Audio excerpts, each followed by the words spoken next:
Jesus said, "I am the way," not "I am your weekly rest day."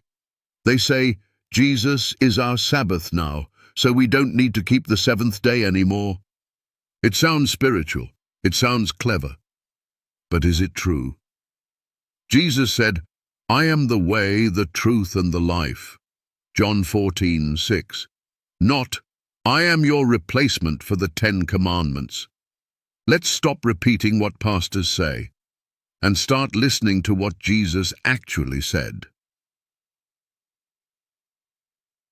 The truth Jesus spoke. Jesus never said, "I am your weekly rest day." He never said, "I came to replace the Sabbath." He never said, "Now that I'm here, disobey the commandments." But he did say, "Think not that I am come to destroy the law or the prophets. I am not come to destroy, but to fulfill." Matthew 5:17. He said, "Till heaven and earth pass, one jot or one tittle shall in no wise pass from the law." Matthew 5:18.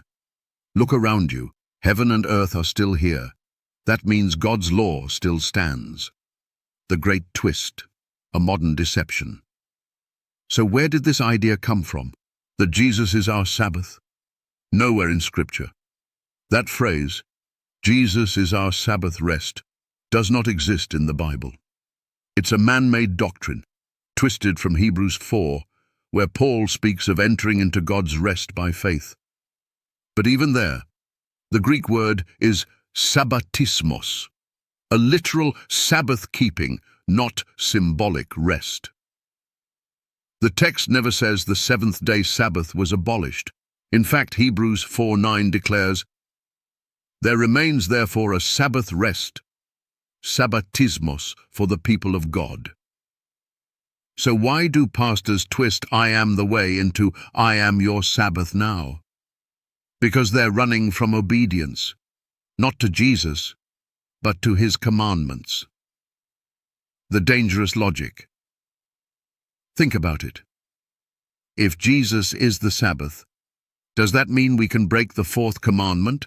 Then why not say, Jesus is our truth so we can lie. Jesus is our life so we can kill. Jesus is our righteousness so we can steal.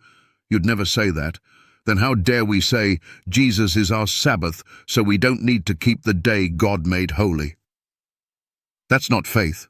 That's rebellion wrapped in religious language. Jesus himself kept the Sabbath.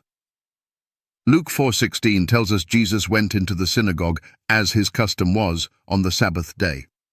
He didn't rest on Sunday. He didn't worship on Friday. He honored the seventh-day Sabbath. And when asked if he came to break the law, he said, "If you love me, keep my commandments." John 14:15. Not reinterpret them, not abolish them, not spiritualize them away. Keep them, to every skeptic, pastor, and religious leader. If Jesus is your way, then walk as he walked. He kept the Sabbath, he honored his Father's law, and he called himself Lord of the Sabbath. Mark 2:28, not Lord of Sunday. So tell us, where did Jesus say, "I am your new rest day"? Where did he say, "Forget the day I blessed, sanctified, and wrote in stone"? He didn't, because he can't contradict himself. Final challenge, who do you follow? If Jesus is truly the way, then follow him, not tradition, not church councils, not cultural norms. He never said, "I'm your Sunday." He never said, "Ignore the Sabbath." He said, "I am the way." And his way was obedience. His way was love. His way was truth, including the truth of the seventh-day Sabbath. So stop twisting his words to justify your comfort. He is not your excuse to disobey. He is your power to obey. Jesus is the way, but the Sabbath is still his command.